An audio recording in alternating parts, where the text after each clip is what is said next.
Muy amados hermanos, que Dios les bendiga. Nuevamente buenos días. Gracias por acompañarnos una vez más. Esperamos que la palabra que Dios tiene hoy para hablar a nuestros corazones sea la palabra que cada uno de nosotros necesitamos oír, o de lo contrario, la palabra que Dios quiere que cada uno de nosotros escuchemos.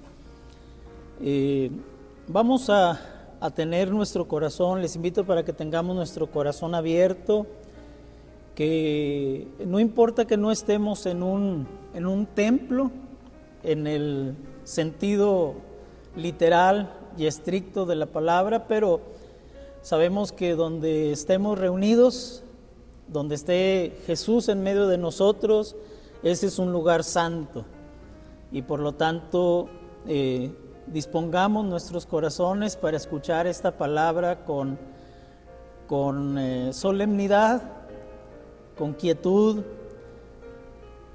con un corazón abierto y atento para recibir de Dios lo que Él tiene preparado para nosotros. Y quiero invitarle para que abra su Biblia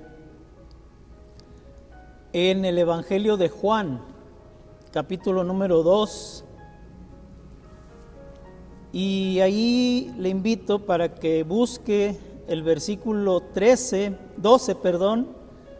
del 12 al 17. Voy a dar lectura a estos versículos, que es de donde vamos a estar meditando en esta porción de la palabra. Repito, Evangelio de Juan, capítulo número 2, versículos 12 al 17. Dice así la palabra: Después de esto, descendieron a Capernaum él, su madre, sus hermanos y sus discípulos, y estuvieron allí no muchos días. Estaba cerca la Pascua de los judíos, y subió Jesús a Jerusalén, y halló en el templo a los que vendían bueyes, ovejas y palomas, y a los cambistas allí sentados. Y haciendo un azote de cuerdas, echó fuera del templo a todos, y las ovejas y los bueyes, y esparció las monedas de los cambistas y volcó las mesas. Y dijo a los que vendían palomas: Quitad de aquí esto, y no hagáis de la casa de mi padre casa de mercado. Entonces se acordaron sus discípulos que está escrito: el celo de tu casa me consume. Vamos a hacer una oración para pedirle a Dios que abra nuestro entendimiento y nos dé sabiduría y nos dé hambre por su palabra. Señor, gracias te damos, Señor, porque a pesar de estas circunstancias por las que estamos pasando, mi Dios, tu palabra sigue fluyendo, Señor, en los corazones de aquellos, Señor, que tienen hambre y sed de ti. Gracias, Señor, porque no nos has dejado, como dices tú en tu palabra, huérfanos, sino que has enviado a tu Espíritu Santo para que en cada corazón y en cada hogar pueda ministrarnos a través de la palabra. Señor, yo te ruego que esta palabra sea de bendición para todos los oyentes, que unjas, Señor, mis labios y uses mi vida, Señor. Nada me daría mayor gozo, Señor, que saber que mi vida, Señor, en este tiempo, en esta hora, ha sido de bendición, Señor, para tus hijos. Úsame, Señor, y que tu pueblo sea bendecido por tu palabra y tu espíritu. En el nombre de Jesús te lo pedimos, Padre. Amén. Muy bien. Quizá usted haya escuchado a personas que se jacten de conocer a alguien desde que lo ven la primera vez. Hay personas que dicen tener ese don de que desde la primera vez que vieron a fulano o a sutano, se dieron cuenta del tipo de persona que era él o ella. Pero yo creo que para conocer realmente a una persona es necesario que experimentemos la convivencia, sobre todo en diferentes situaciones, con aquellos a quienes anhelamos conocer bien. Este sería, por ejemplo, uno de mis consejos, sobre todo a las personas o a las parejas que están teniendo una relación de noviazgo. Yo les sugeriría a esas parejas que están en esa relación, en esa etapa, que observen el comportamiento de su futuro esposo o esposa en una amplia variedad de situaciones.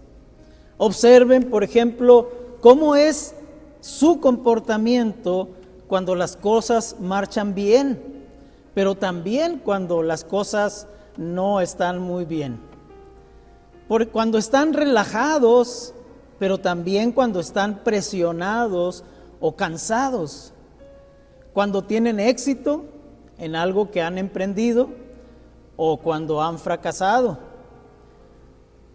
Y obsérvenlo sobre todo en sus relaciones con la familia, con los amigos, con los vecinos y con la gente en general. Porque es entonces cuando podremos decir quién es realmente esa persona. El texto en el que hoy vamos a meditar nos ofrece una oportunidad más de ver a Jesús en una situación diferente a como lo vimos en la situación anterior, lo que compartimos la semana pasada, el domingo pasado. Esta vez se trata de un lugar más grande, más amenazador, si pudiéramos decirlo de esa manera, y menos íntimo y personal que el de la escena de las bodas del Cordero que hablamos la semana pasada. Que las bodas de Caná que hablamos la semana pasada. Este pasaje del día de hoy, si usted puso atención, nos lleva a un lugar. Jesús está en el templo que estaba en Jerusalén y que era el centro no solamente de la fe, sino de la vida judía. Toda la vida judía giraba alrededor de ese edificio conocido como el templo. Y a la vez era el lugar donde Jesús sería sentenciado algún tiempo después a la crucifixión. El observar y escuchar a Jesús en ese escenario tan hostil nos permite ver otro aspecto de aquel que afirmó ser el Hijo de Dios. Estos eventos ocurrieron durante la época de la Pascua. Si usted se fija, dice el versículo 12, después de esto descendieron a Capernaum, él, su madre, sus hermanos y sus discípulos, y estuvieron allí no muchos días. Y el versículo 13 dice, estaba cerca la Pascua de los judíos y subió Jesús a Jerusalén. La Pascua, mis hermanos, era una de las 3 fiestas judías anuales más importantes y a las cuales todo varón judío debía asistir cada año. Era una fiesta que conmemoraba, celebraba o recordaba la liberación del pueblo de Israel de la esclavitud en Egipto y que ocurrió en la época de Moisés allá en el Antiguo Testamento. Y era un tiempo que servía para recordarle al pueblo judío la manera como ellos habían llegado a existir como nación. Uno de los efectos de la celebración de la Pascua en los tiempos de Jesús era que la población de Jerusalén aumentaba varias veces su tamaño normal por causa de los muchos visitantes que venían de otras ciudades, de otras aldeas y de otros poblados a celebrar la Pascua allí en Jerusalén.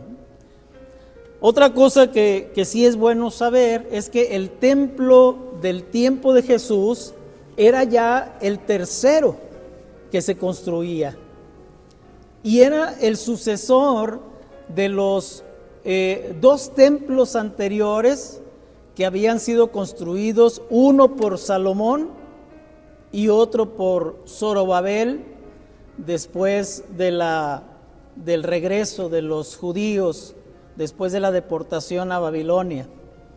A este tercer templo se le conocía como el templo de Herodes, ya que Herodes el Grande había sido el responsable de su construcción.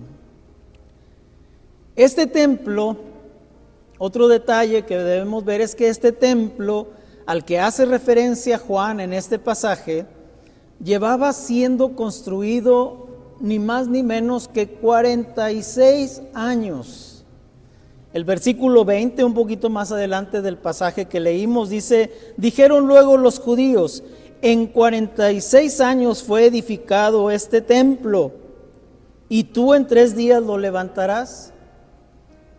46 años llevaba siendo construido este templo, y no solamente eso, asómbrese, aún no estaba terminado. Este templo sería terminado 35 años después. Alrededor del año 64 después de Cristo, este templo por fin alcanzó su culminación, solamente para ser destruido 6 años después, en el año 70, por los ejércitos del emperador Tito, del Imperio Romano.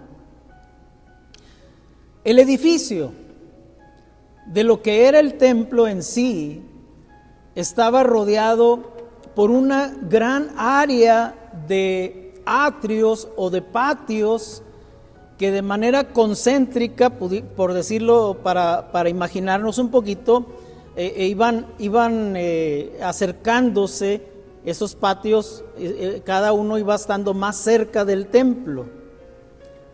El primer atrio, el más alejado del templo, era el que era conocido como el atrio de los gentiles. Cualquier persona podía entrar en esta área, sea judío o sea gentil. Más adelante, un poco ya más cercano del templo, estaba el atrio de las mujeres. En este atrio solamente los judíos podían entrar, aunque estaba designado especialmente para las mujeres, pues también podían los varones entrar o pasar por este atrio. Un poco más al centro, más cercano al templo, estaba el atrio de Israel. A este atrio solamente los varones judíos podían entrar. Solamente ellos tenían acceso. Y finalmente, el atrio más cercano que rodeaba literalmente al templo era el atrio en el cual solamente podían entrar los sacerdotes judíos. Este era el lugar donde se ubicaba el edificio al que llamamos templo. Ahora, puesto que el atrio de los gentiles era el único lugar del templo al que todos podían acceder, tanto judíos como gentiles, tanto mujeres como varones, y tanto judíos comunes como sacerdotes, este se había convertido en el lugar donde los mercaderes y los cambistas podían establecer su negocio. Los adoradores que venían de lejos, principalmente los que venían de lejos, tenían necesidad de comprar un animal para sacrificar. Usted sabe que la adoración en el templo se basaba principalmente en los sacrificios, en las ofrendas. Y obviamente una persona que venía de varios kilómetros de distancia, pues no iba a venir pastoreando algún animalito que podía morirse en el camino, podía enfermarse en el camino o podía herirse en el camino y ya no sería un animal apropiado para el sacrificio. De manera que las personas llegaban y tenían la necesidad de comprar algún animal para sacrificar. Así que esto originó el negocio de la venta de ovejas, palomas y bueyes. Además, todo varón judío mayor de 20 años tenía la obligación de pagar un impuesto que era conocido como el impuesto del templo, lo cual dio origen al negocio de los cambistas, puesto que el impuesto no podía pagarse en cualquier tipo de moneda, sino que tenía que ser con la moneda local. Y los cambistas se dedicaban a hacer el cambio de la moneda extranjera por la moneda local, obviamente con una pequeña comisión de por medio, que era su ganancia. El versículo 14 y 15, perdón, el versículo 14 nos habla de todo esto. Dice, y halló en el templo a los que vendían bueyes, ovejas y palomas, y a los cambistas allí sentados. Imagínense toda esta actividad. Imagínense la muchedumbre de gentiles, de judíos, tanto varones como mujeres, los sacerdotes, toda esa multitud de personas, aparte de los cambistas y los que vendían los animales en sí, el olor de los animales, que no es agradable, los gritos de las personas que visitaban el templo, las voces, los gritos de los que vendían. Usted puede imaginarse, si usted ha ido a un mercado, puede imaginarse un ambiente muy similar al de un mercado. Por eso Jesús más adelante le llama a este lugar casa de mercado. Había esa actividad que producía mucho ruido, muchos gritos, mucha algarabía, mucho desorden en el atrio, en este atrio, sobre todo en este atrio del templo. Pero la gente ya lo veía como algo normal.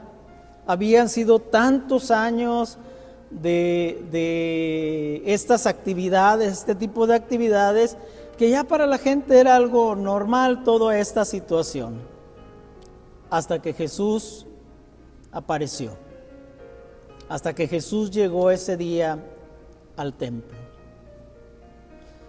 El versículo 15 y 16 nos menciona cómo reaccionó Jesús ante lo que estaba sucediendo. Dice el versículo 15, y haciendo un azote de cuerdas, echó fuera del templo a todos, y las ovejas y los bueyes, y esparció las monedas de los cambistas, y volcó las mesas, y dijo a los que vendían palomas, quitad de aquí esto, y no hagáis de la casa de mi padre casa de mercado. Podemos ver aquí a Jesús en una situación muy diferente a la de las bodas de Caná allá en Galilea. Pero note, quiero que usted note que Jesús jamás golpeó y jamás tocó agresivamente a algunas de las personas que estaban ahí. Sí, volcó las mesas, echó fuera del templo a todos, juntamente con los animales, esparció las monedas de los cambistas y les exhortó a que quitaran todo eso de ahí y no hicieran de la casa de Dios una casa de mercado. Pero jamás tocó ni agredió a ninguna de las personas. El templo, hermanos, ese templo que muchos de nosotros el día de hoy extrañamos estar en él, y que yo espero que cuando regresemos con un espíritu diferente, no con un espíritu idolátrico, pero sí con una conciencia de que el templo es un lugar diferente. Es un edificio, sí, pero es un edificio que tiene un propósito distinto a cualquier otro edificio. El templo de los judíos había sido creado o construido para servir como casa de oración. Nosotros sabemos que Dios está en todo lugar. El día de hoy lo sabemos. Sabemos que podemos orar a Dios en todo lugar. Pero el templo sigue siendo casa de oración. El templo de los judíos había sido construido como un lugar donde la gente de todas las naciones podían venir a adorar a Dios. Sin embargo, lo que Jesús vio aquel día tenía más la apariencia de un mercado que de un lugar de recogimiento espiritual. Ese fue el motivo del enojo de Jesús. Ahora, vemos a Jesús aquí, como les decía, en un ambiente diferente al de las bodas de Caná. En las bodas de Caná, Jesús estaba conviviendo con los invitados, estaba conversando, estaba riendo, estaba quizá escuchando o diciendo algunas bromas con los invitados, comiendo con ellos. Sin embargo, aquí lo vemos enojado. Sí, Jesús se enojó y el motivo de su enojo fue ese. Pero ¿qué dice la Biblia con respecto al enojo? Bueno, por principio de cuentas,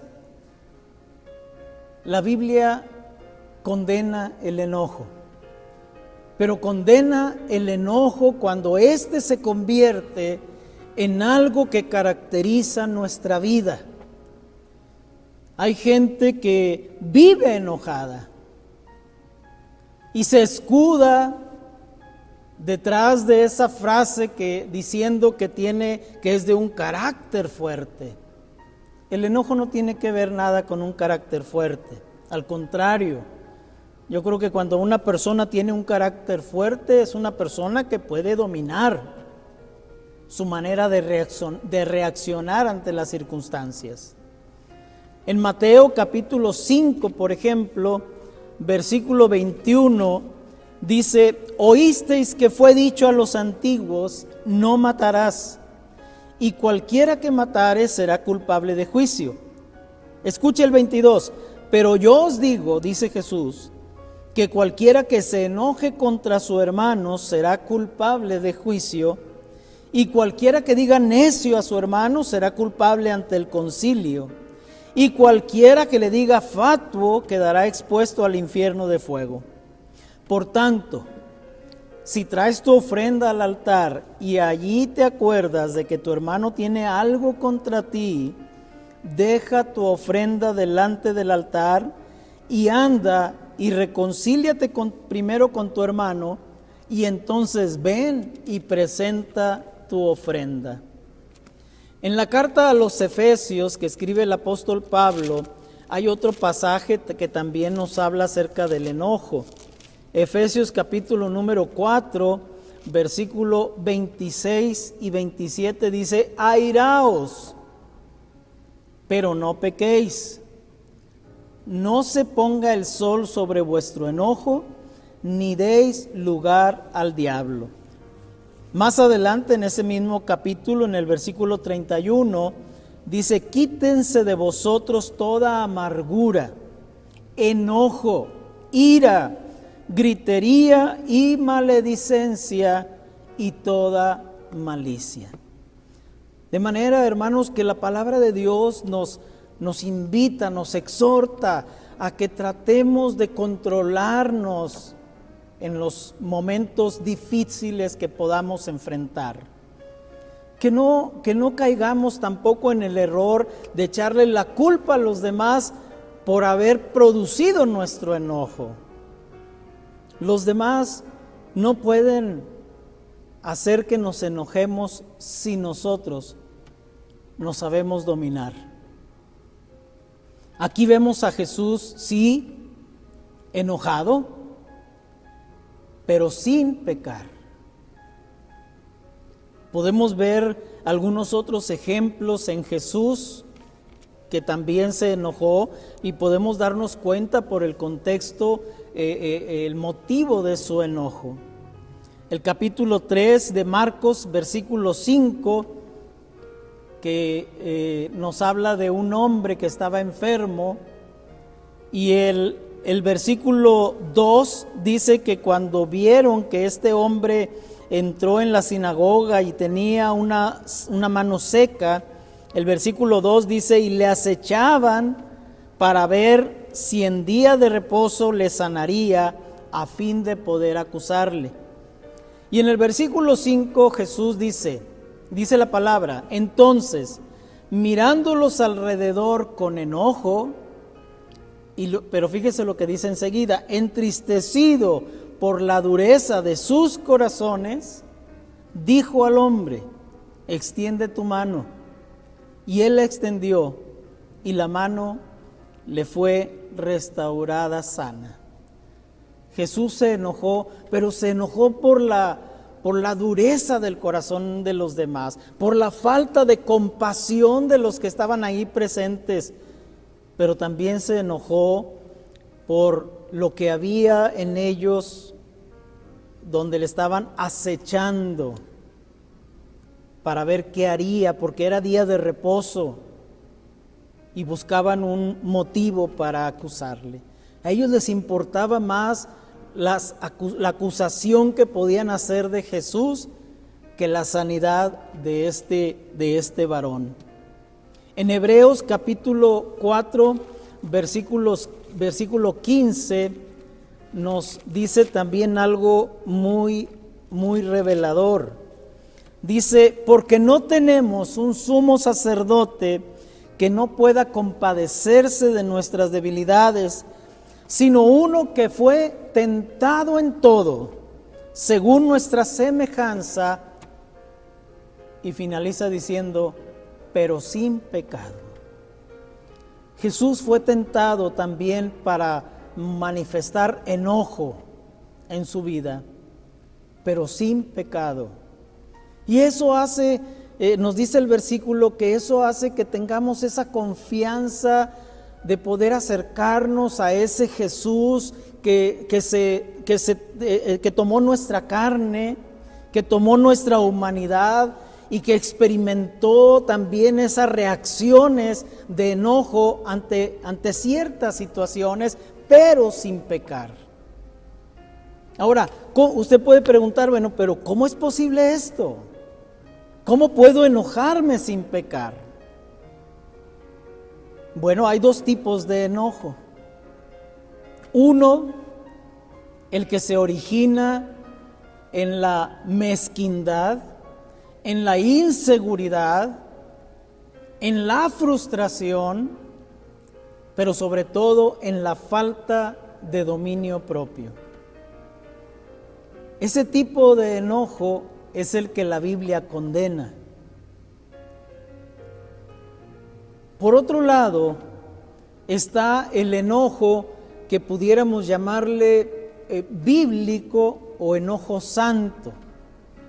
Y es aquel que se experimenta cuando se observa que hay personas que están siendo lastimadas, cuando se observa que hay personas que están siendo tratadas con injusticia, y eso nos produce un enojo ante esa injusticia, un enojo que nos mueve a hacer algo al respecto.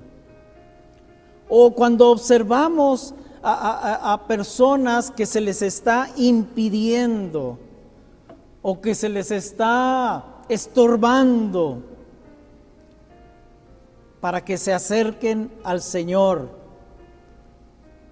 por causa de las acciones de terceras personas, como en este caso, en el pasaje que estamos viendo. Aquí las personas, para poder acercarse a Dios, tenían que comprar un animal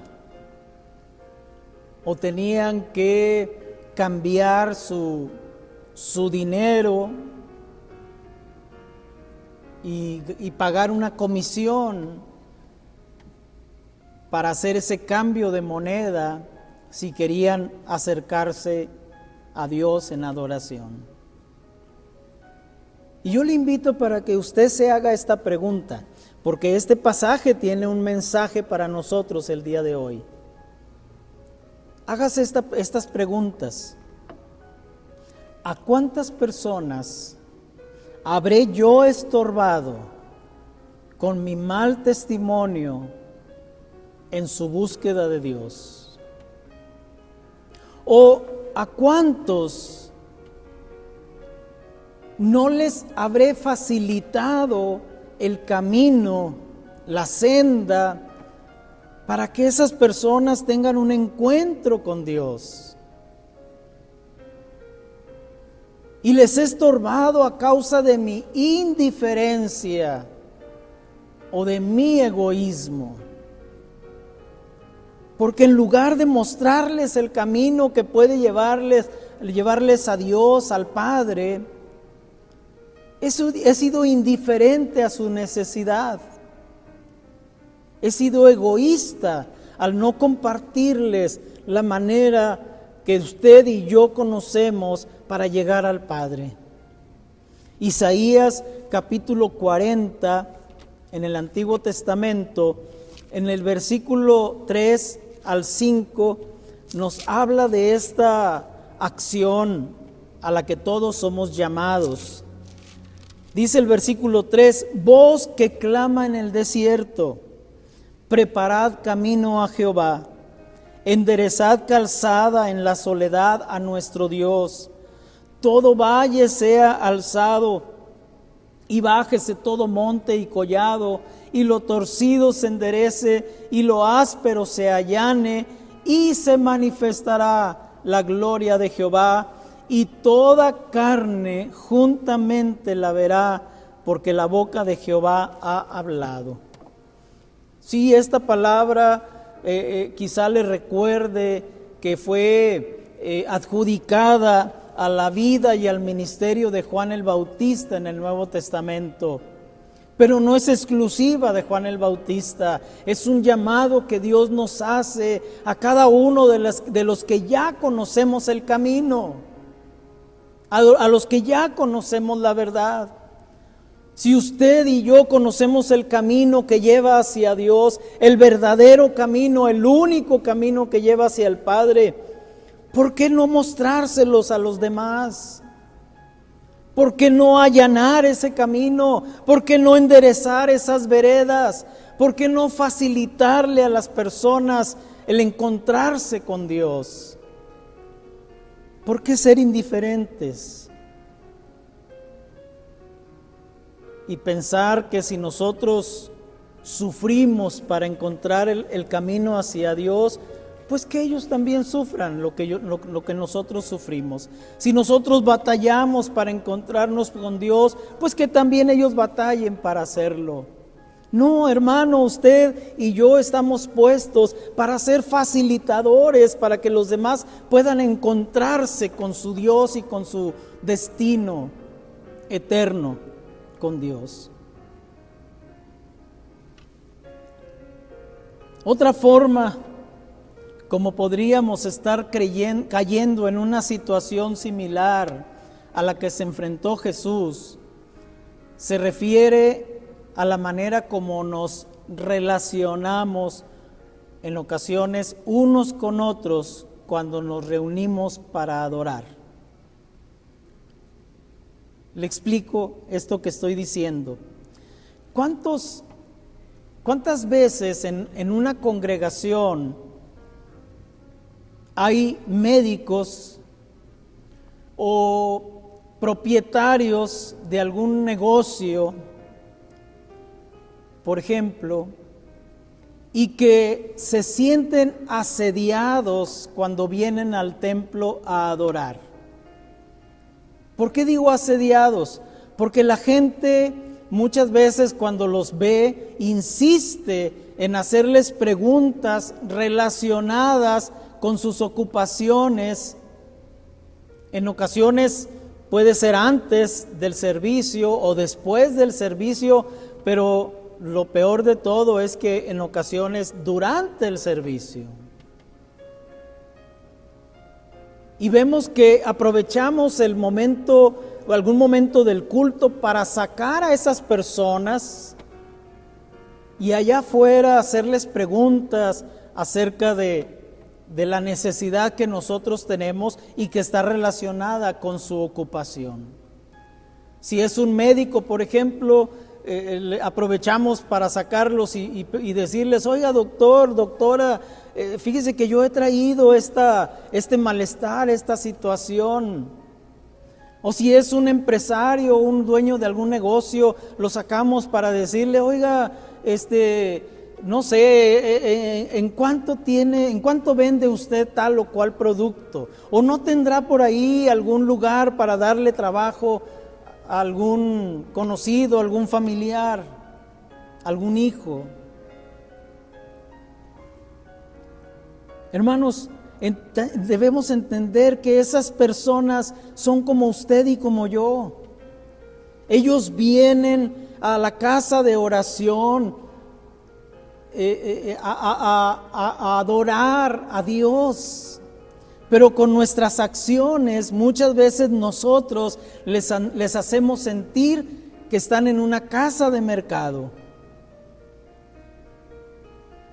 Hermanos, dejemos nuestros títulos a las puertas del templo y permitamos a los demás que hagan lo mismo. Que aquí, cuando vengamos a adorar a Dios, no veamos intereses, no veamos títulos en los demás. Que todos seamos simplemente hermanos, hijos de Dios. ¿O qué me dice cuando caemos en la práctica de lo que yo llamo un mal necesario? Y me refiero a las ventas, a las actividades económicas que realizamos y en algunas iglesias, desgraciadamente, de manera semanal. Sí, es un mal necesario, porque muchas veces la economía nos orilla a hacer este tipo de ventas. Y muchas veces la preparación de los alimentos o la preparación de lo que se vaya a vender hace que algunos inviertan el tiempo que han separado para venir a adorar a Dios, y en lugar de estar juntos, unidos, adorando, escuchando la palabra, hay algunos que se ausentan del culto para hacer esos preparativos de lo que se va a vender y dan prioridad a lo común por encima de lo santo. Y no es que yo esté en contra de esas ventas, pero yo estoy convencido, hermanos, de que la mayordomía de Dios en cuanto a lo económico es perfecta. Si todos en una congregación, no importa si es una congregación pequeña o una congregación mediana o una congregación grande, porque conforme a su tamaño también son las necesidades. Una congregación pequeña, sus necesidades no van a ser las mismas de una congregación grande. Pero si todos ofrendáramos generosamente y diezmáramos fielmente, no tendríamos necesidad de realizar actividades económicas de ninguna naturaleza. Usted puede observar sobre todo el libro de los Hechos y puede darse cuenta que en ninguna parte vemos a la iglesia realizando este tipo de actividades. No vemos por ninguna parte a la iglesia haciendo una venta de platillos, haciendo una elaboración de tamales organizando algún tipo de venta, de bazar para obtener fondos y fortalecer la tesorería de la iglesia para poder completar con los gastos. Si todos fuéramos fieles en nuestras ofrendas y en nuestros diezmos. Pero ese es precisamente el problema. Sí, yo sé que quizá a algunos les molestan, les pueden molestar estas palabras que yo les estoy diciendo, sobre todo a los que no lo hacen. Si te enojan estas cosas, hermano, esto que estoy diciendo, te enojan estas cosas al grado de tener más cuidado de lo que decimos y de lo que hacemos ante los demás, cuando no les permitimos ocupar este tiempo en su adoración personal. Te enojan, hermano, al grado de poner más empeño en manifestar el amor y la hospitalidad, sobre todo ante las personas nuevas o las personas que nos visitan.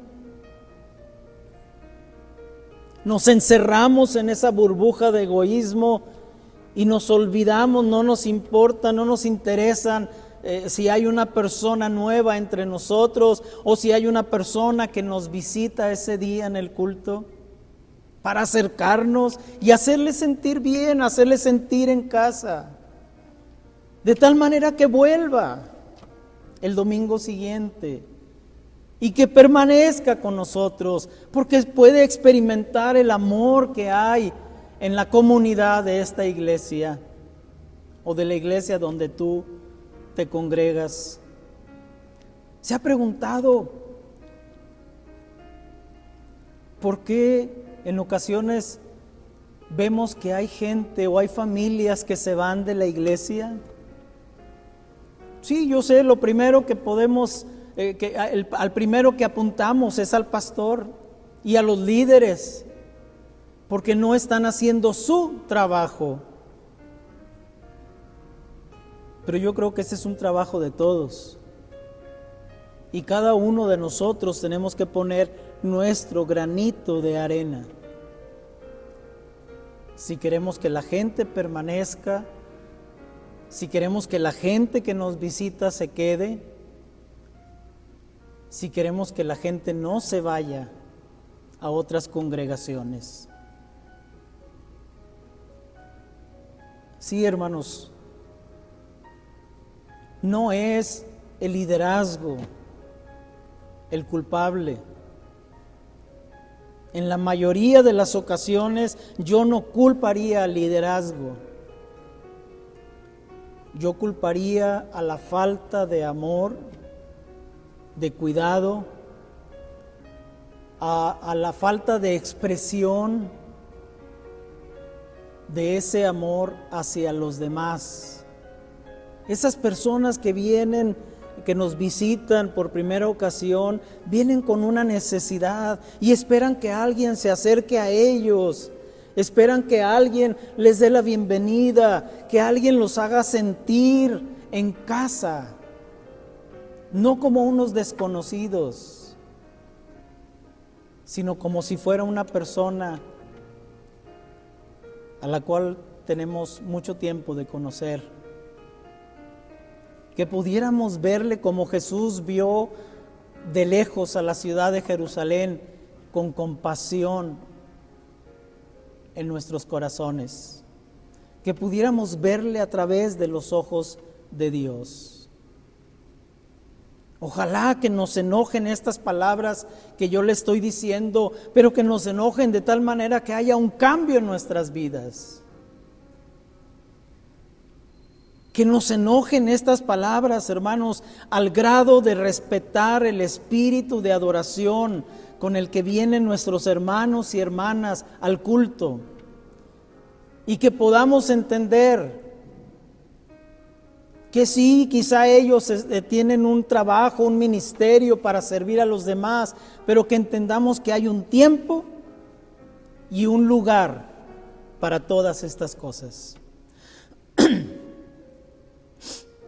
Sí, que nos enojen estas palabras, hermanos, pero que nos enojen al grado de proponer en tu corazón, de aquí en adelante, ser un fiel mayordomo de los bienes materiales que Dios te ha confiado. Y que puedas convertirte en una persona que ofrenda con generosidad, conforme Dios te haya bendecido, como dice la palabra.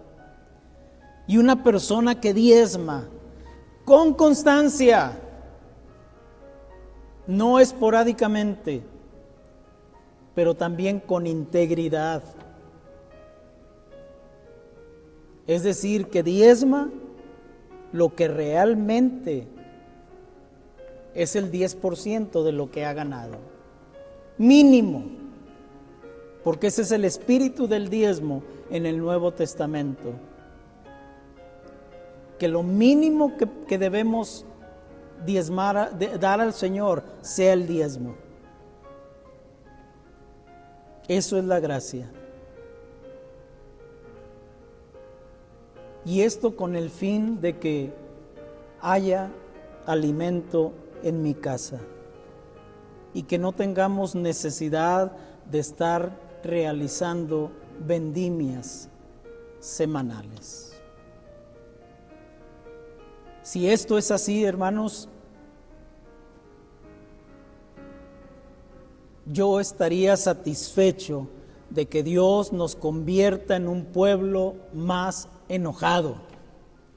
Pero enojado no por mezquindades, no por nuestras frustraciones, no por nuestros intereses personales, no por nuestra óptica de las cosas, porque no todos vemos las cosas de la misma manera, sino enojado por todas aquellas cosas que hacen enojar también el corazón de Dios. Por las personas que se pierden en el pecado, por las personas que vienen a los cultos con una necesidad en sus corazones, en sus vidas, en sus matrimonios o en sus hogares. Que nos enojemos, hermanos, sí, pero por la injusticia, por la violencia, por el abandono infantil, por las guerras, las enfermedades, por el hambre, por la apatía y por tantas otras cosas más que causan enojo al corazón de Dios. Y que ese enojo, hermanos, al igual que a Jesús, nos lleve a actuar por el bien de los demás, por el bien del prójimo. Esta es la palabra, hermanos, que hoy he querido compartir con todos ustedes. Una palabra que nos lleve más a sensibilizarnos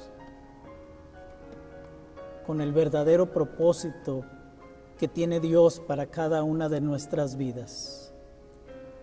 Para que ya dejemos de poner nuestra mirada egoístamente en nosotros mismos y empecemos a mirar a nuestro alrededor y podamos preguntarle al Señor: Señor, ¿qué puedo hacer en esta situación? ¿Qué puedo hacer en este caso? ¿Qué puedo yo hacer en esta circunstancia? Quizá pueda ser muy poco lo que usted pueda hacer, pero lo que para usted es poco, para otros puede ser de mucha valía y de mucha bendición. Deje que Dios lo use. Y dejémonos ya de chismes, de críticas, de envidias, de celos. Y ese tiempo y esa fuerza que utilizamos en todas esas cosas negativas, enfoquémoslas en lo que es de bendición para el engrandecimiento del reino de Dios. Medite en ello y deje que el Espíritu Santo de Dios hable a cada uno de nuestros corazones. Y si hay algo que Dios le tocó, que le dolió, dele gracias a Dios, porque Él lo ha hecho con amor, esperando que usted cambie su manera de ver las cosas y su manera de experimentar las circunstancias y de responder sobre todo a esas circunstancias. Yo le invito para que ahí en donde usted se encuentre, en su hogar, inclinemos nuestro rostro y le digamos al Señor: Señor, gracias por esta palabra, confírmala en mi corazón y ayúdame a cambiar lo que tenga que cambiar. Cierre sus ojos y oremos juntos. Señor, gracias te damos por tu palabra del día de hoy. Gracias te damos por la vida de Jesús, porque a través de su humanidad podemos ver, Señor, que no todo enojo es negativo. Que ese enojo, producto, Señor, de lo que afecta a los demás y que también afecta tu corazón, es un enojo válido, es un enojo bíblico, es un enojo santo, es un enojo que aún tú, Señor Jesús, y tú, Padre Celestial, has experimentado.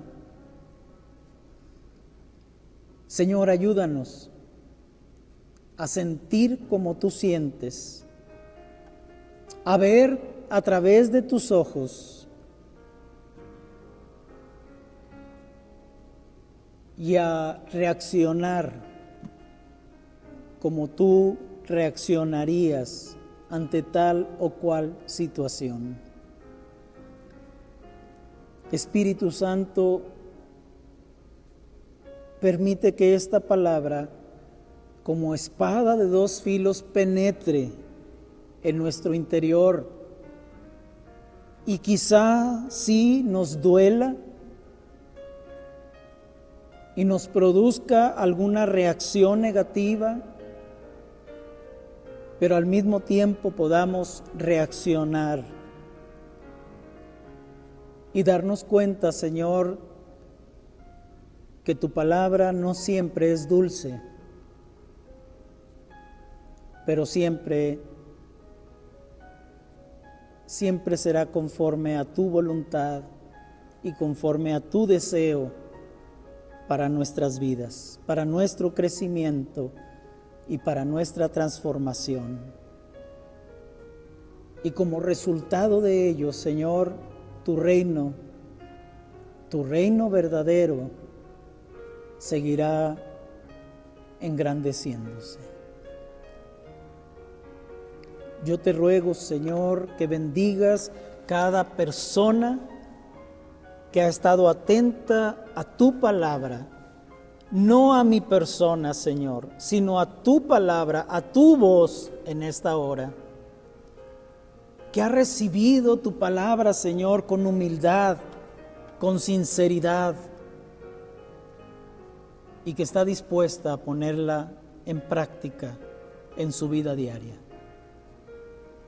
Bendice a tu pueblo, Señor, fortalécelo, dale paciencia, Señor, pero también permítenos entender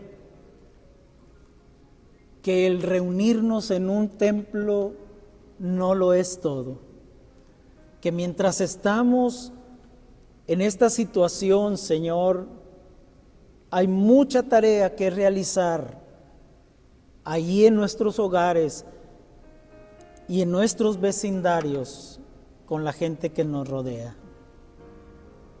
Que podamos tener compasión de esa gente que sabemos que mientras esté en esa situación de desconocimiento de tu verdad y de tu persona, están bajo la ira de Dios y están camino a la perdición eterna. Y tú me llamarás a cuenta, Señor. ¿Qué hiciste con toda esa gente que puse delante de ti? Señor, muévenos, Espíritu Santo, mueve a tu iglesia para aprovechar esta contingencia y llevar una palabra de esperanza, de consuelo, de fortaleza, de paz a los corazones que la necesitan. Y que la bendición de tu presencia, Señor, esté con cada uno de nosotros al llevar tu palabra. Gracias te damos, Señor. Que la bendición de Dios sea con todos y cada uno de ustedes. En el nombre de Jesús. Amén. Hermanos, que Dios les bendiga. Sigamos orando, no dejemos de orar. Yo creo que Dios tiene algo grande para la iglesia. En medio de toda circunstancia adversa, la iglesia siempre se levantará por encima de las circunstancias. Que Dios le bendiga abundantemente a usted y a toda su apreciable familia. Amén.